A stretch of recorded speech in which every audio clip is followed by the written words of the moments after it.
It's Vancouver's podcast on the Canada's Podcast Network. Today we're talking to Justin Vaillancourt. Justin is a force to be reckoned with. He started teaching himself how to code at the age of 8 and was working as a software developer by the age of 14. As the co-founder and CTO of Dooly, Justin previously held lead engineer positions at several emerging tech startups. Well, Justin, welcome to the show. Thanks for taking the time today to be here for all our listeners. Hey, Robert. Thanks a lot for having me. I'm really excited to be here. And I'm also really surprised about the bio there because I'm not sure where you got that one, but it's pretty funny. It's pretty close, hopefully. It describes you pretty close to... It's pretty close, yeah, for a chunk of my life there, a slice. Starting coding early, God, that's pretty good. I guess you threw away the little dinky cars and just decided, hey, I'm going for the computers. Yeah, well, the funny thing about that is, so my family had a computer, and then I broke it a bunch of times, and my dad would always get angry. So eventually, I just had to figure out how to fix it myself, okay. Which. Yeah, I don't recommend for parents out there. Don't try not to get angry at your kids for breaking stuff, but it was a good way for me to bootstrap my career. Okay, why don't you tell us a little bit more about yourself, where you're from, and give us the details on your current business? Yeah, sure. So I'm originally from New Brunswick, Eastern Canada. I basically lived there most of my life, and then 5 years ago moved to Vancouver. Worked at a company in town called Mobilify for a while, doing sort of back-end work as well as mobile apps and a mobile app SDK. And then basically I was on my way out. I had been there for a few years, and I was going to go traveling India. India's always fascinated me. And my plan was just to go there for 6 months. It's funny how things end up, though, because so Chris, my co-founder, who was on, I believe it's going to be the previous episode, his wife was director of HR there, and obviously she knew I was leaving. So Chris heard that I was leaving. He reached out to the CTO. The CTO said, yeah, you can reach out to Justin. And then we went on a few dates, and we started this crazy thing. Okay, so you guys worked together and then kind of talked about where you felt there was a niche, there was a demand, and felt we could go after that together with the backgrounds that we have. Yeah, I mean, the really interesting thing there is that Mobilify is a company of over 100 people. So Chris was on the sales side, I was on the engineering side, and I had seen him, and we'd sort of, said hello and whatnot in the hallways, but I didn't really know him. Okay, but now time has moved on, and now you guys are in business together.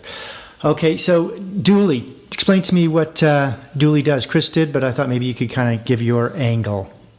Yeah, sure. So Dooly is a platform to capture conversations for customer-facing teams and then action them. So right now we do that primarily through notes. So we have this platform where you can take notes, and then using those notes, we update CRM, we update people in your organization, and we also surface information sort of in real time to help you progress those conversations. So right now, we primarily focus on sales and customer success. Okay. Now, did you need financing to start your company, and how does the company currently make money?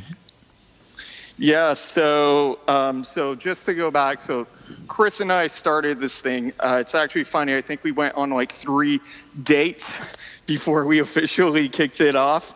And then day one was the second week of January, and we just went straight in it. Chris had won the New Ventures BC competition. He had placed top 10, so we had some free office space.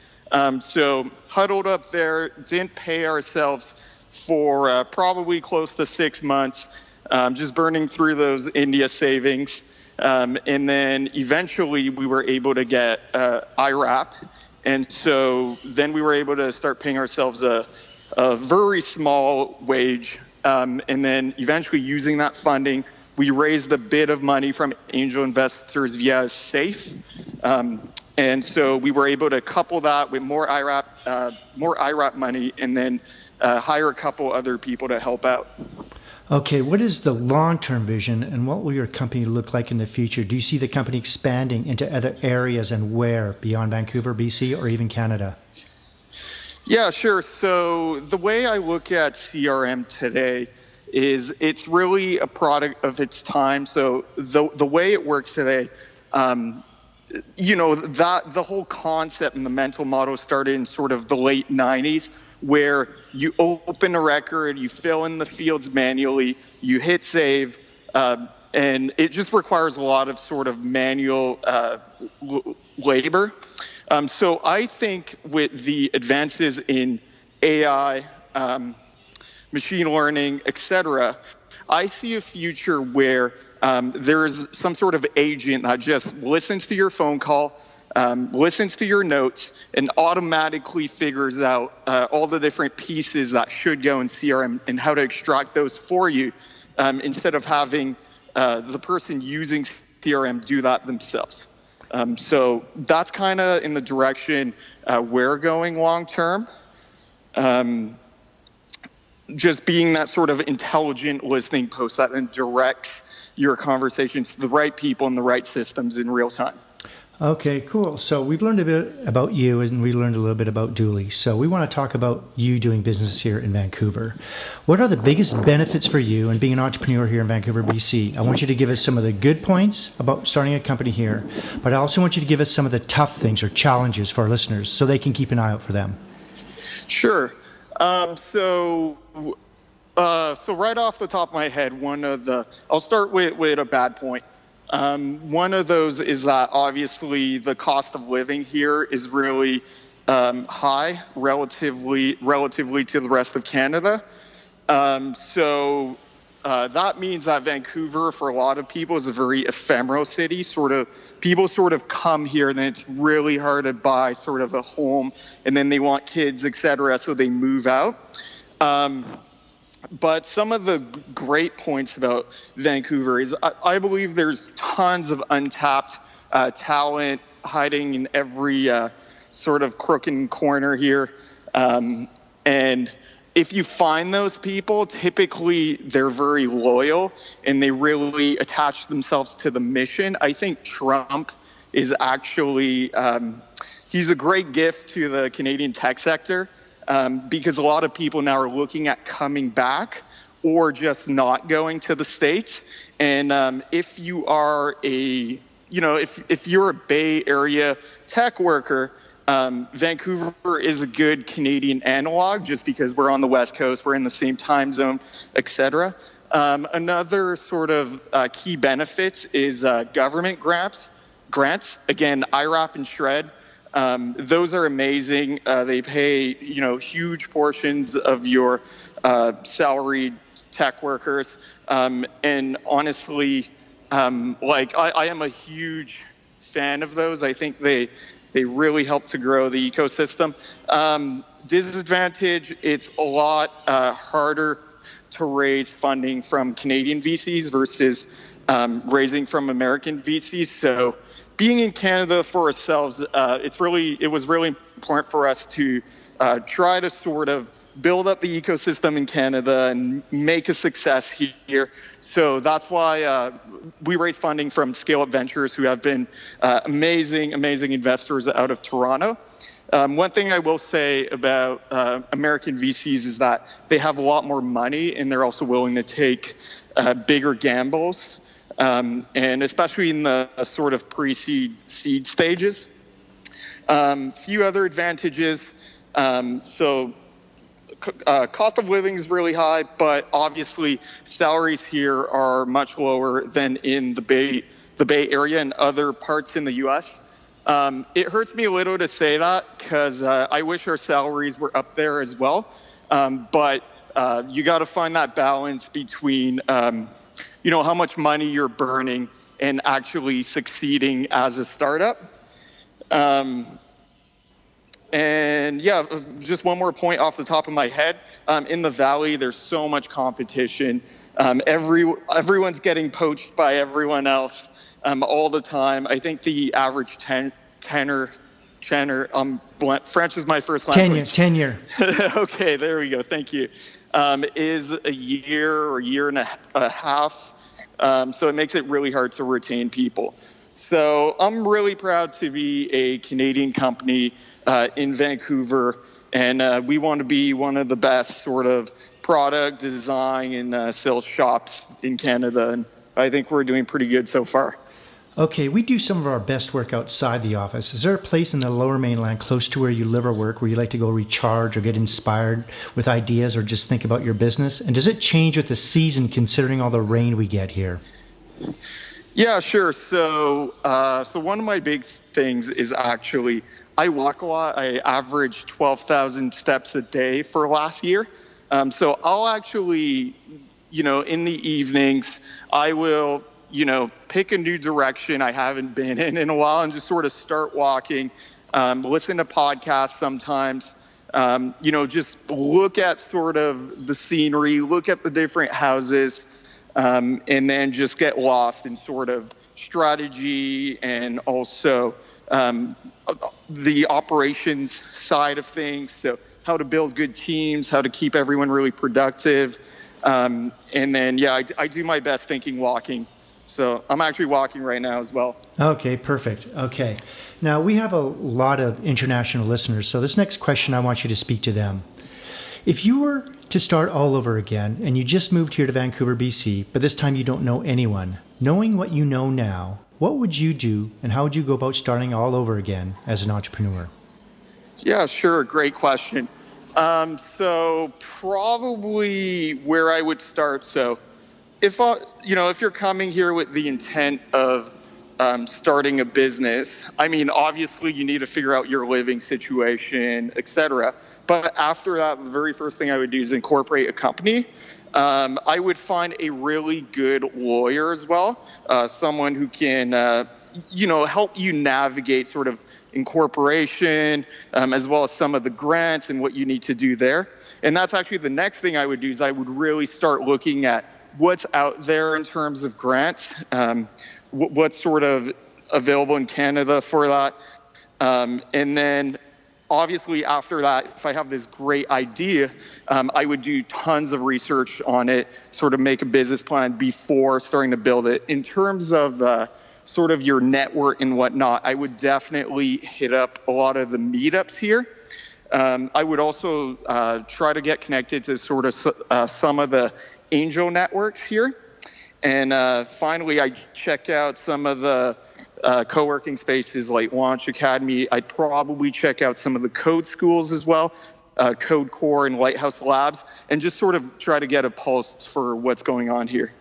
Okay, let's talk a bit about your routine. What does the first hour look like for you when you get up in the morning? Do you have a specific routine or a ritual to help you get motivated to start your day?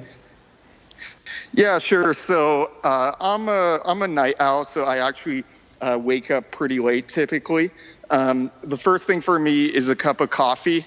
Absolute first thing in the morning. It's a necessity. It gets me going, gets me thinking, and then I jump in the shower. And then on a lot of days, I'll actually walk quite a bit. So maybe walk one SkyTrain station further or whatnot, just to sort of get my mind going, get my body going, and then I'll SkyTrain into work. Okay, do you think entrepreneurs have to be weird or unique in a positive way or are wired differently? Yeah, sure. So I think entrepreneurs come in every shape and size, and this is really something I truly believe. Sometimes I feel like a lot of people who do companies are doing that because maybe they don't feel fulfilled in their lives or they're looking for meaning. But I would for sure say that's not everyone.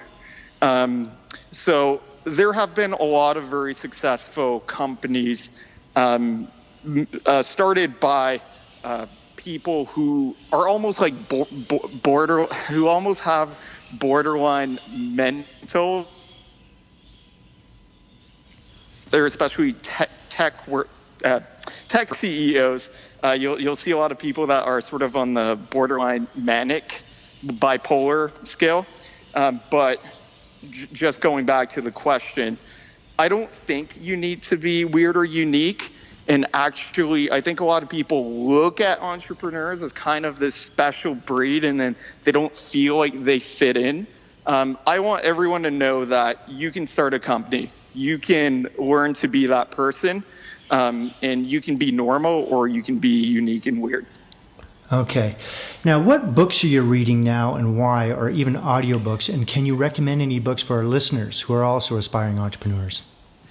Sure. So probably the most recent book I've read, and I'm sure you've heard of it, is Principles by Ray Dalio. Yep, reading it right now.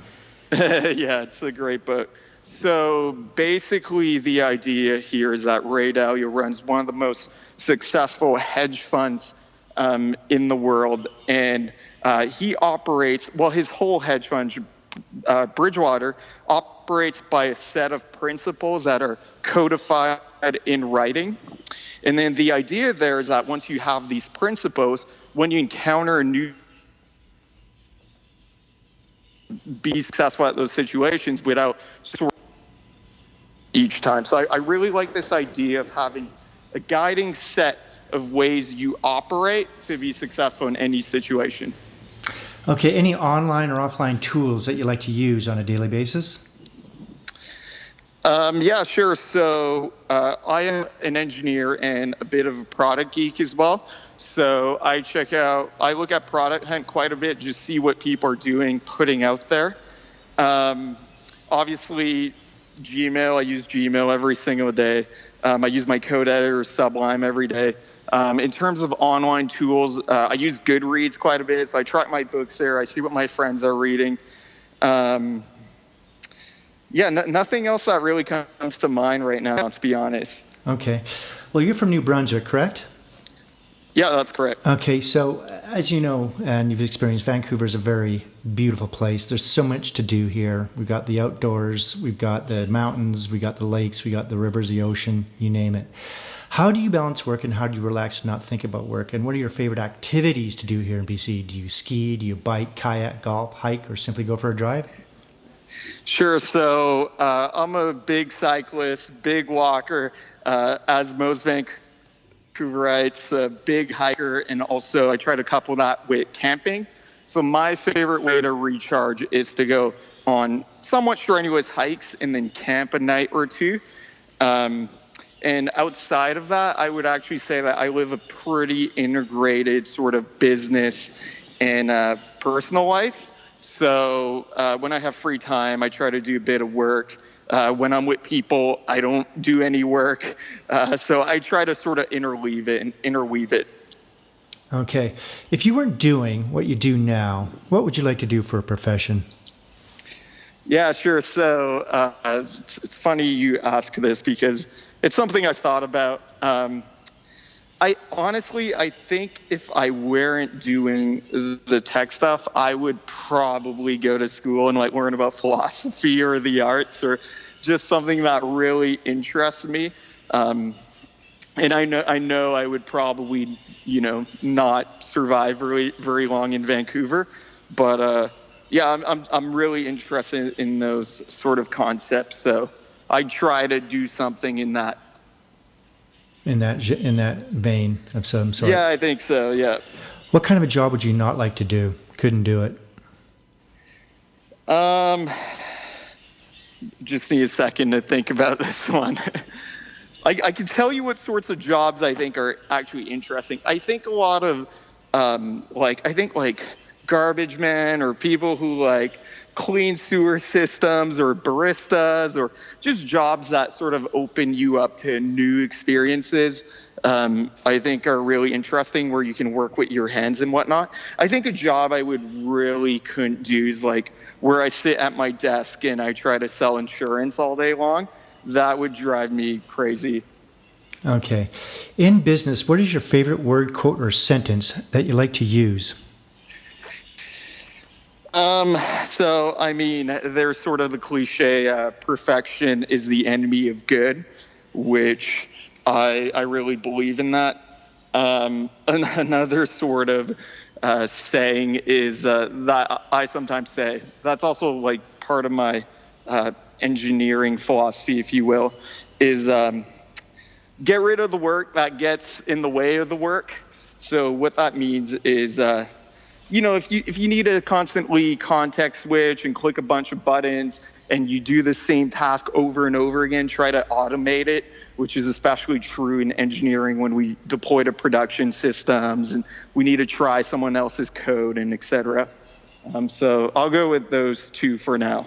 Okay. What's your least favorite word or sentence you do not like to hear? Sure. So one of my least favorite sayings is, we've got bigger fish to fry. I think in the workplace, we really need to be careful about sort of those sayings that they seem very true and obvious on the surface, but they also undermine people's opinions. So that's something we try to be very conscious of. Okay. If you had to pick one or two words to describe yourself, what would it be and why? Oof, that's a tough one. I feel like for myself, I'm always sort of trying to push the envelope, always redlining a bit. Sometimes I feel like if I were born in like the 60s, I'd be a hippie on the Golden Gate. But then at the same time, I'm introverted and a bit shy and quirky. So I'll go with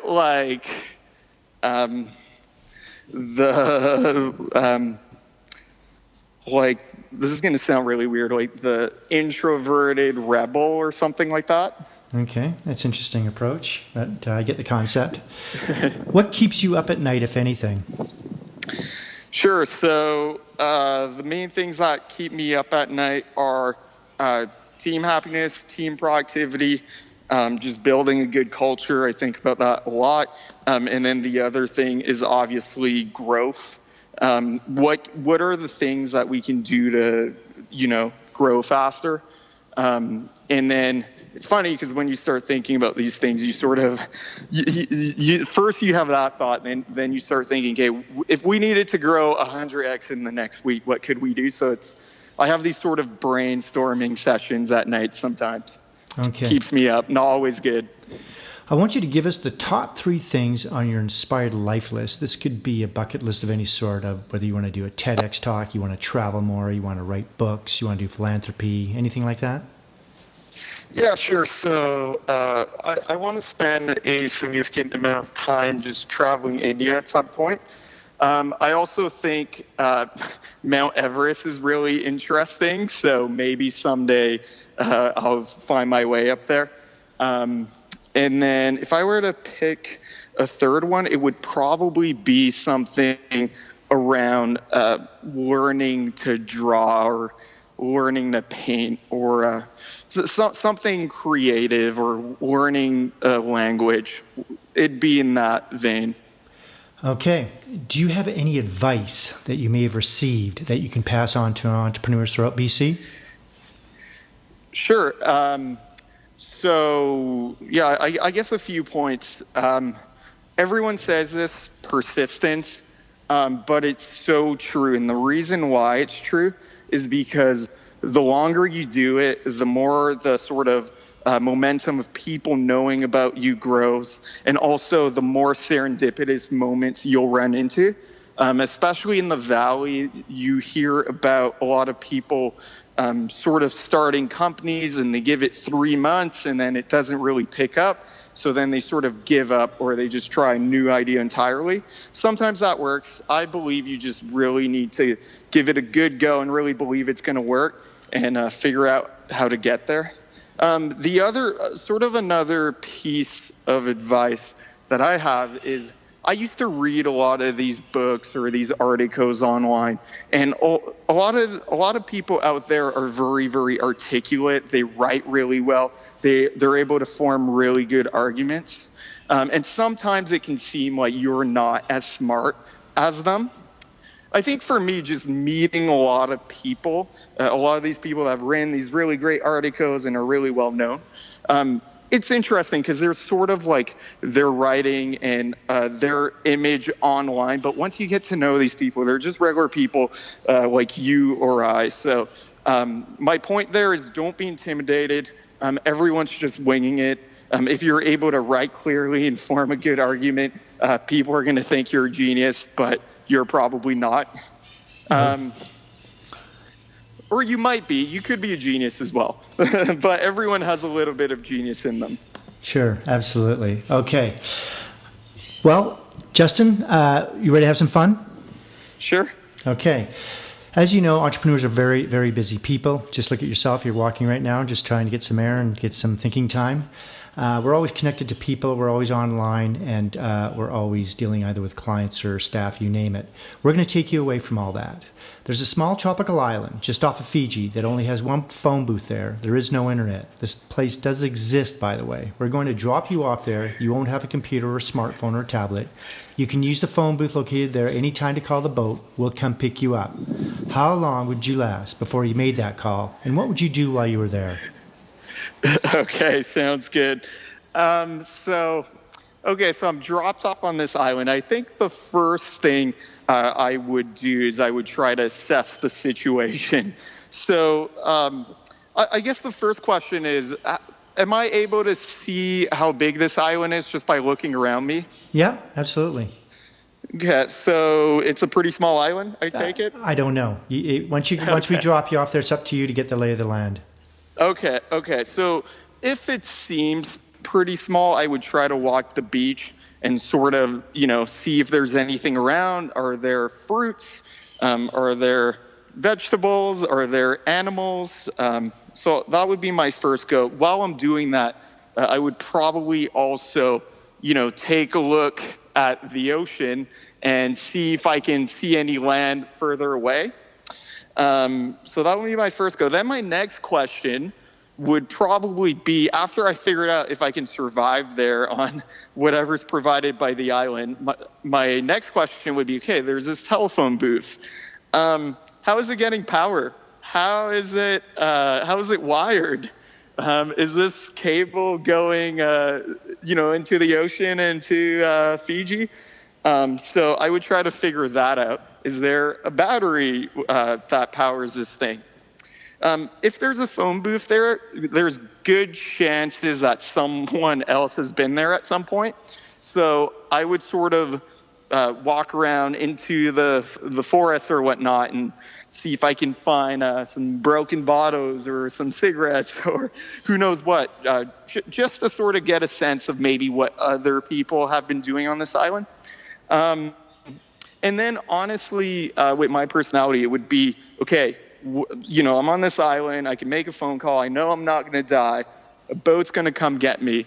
What can I do to keep entertained? So maybe that's, trying to build a little hut with some branches and some trees. Maybe that's making sand castles and sand sculptures. Obviously, foraging for food and trying to grow my own food would be pretty high on the priority list.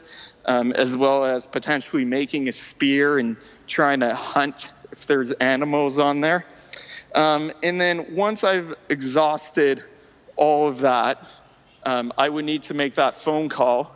And if I were able to sustain myself for a really long time, honestly, I'd probably stay there like a week and a half and then just want to get back to it, call my family, make sure they know I'm okay. So that's what I would do. Okay, Justin, we're going to wrap things up here. How can our listeners get hold of you? Is there anything you'd like to add before you leave us today? Yeah, sure. So listeners can get a hold of me at justin@dooly.ai, DOOLY, or on our website at dooly.ai. There's a contact form there, whatnot. If you fill that out, you can get in touch with me. Or on LinkedIn, Justin space Vaillancourt, which I assume my name will be in the show notes or somewhere else. Yeah. And in terms of wanting to add anything else, I just say if you're considering moving to Vancouver and want to do a startup, it's definitely doable here. It's an amazing place to live, very beautiful. I'm on the seawall right now, just enjoying the calm water as well as some nice trees and some of the best air in the world. So highly recommend it. Just jump in, figure it out as you go. Where are you exactly on the seawall? Just so we know. Yeah, sure. So I'm by the casino. There's a little path actually, and there's some nice green bushes and some big rocks and just the water. So it's really nice. Awesome. Okay, well, Justin, thank you for coming on the show. I've learned a lot about you, and I'm sure our listeners have as well. Yeah, thanks so much for having me, Robert. This was really fun. Great. Okay. It was a good time. Awesome. Okay, we'll see you next time.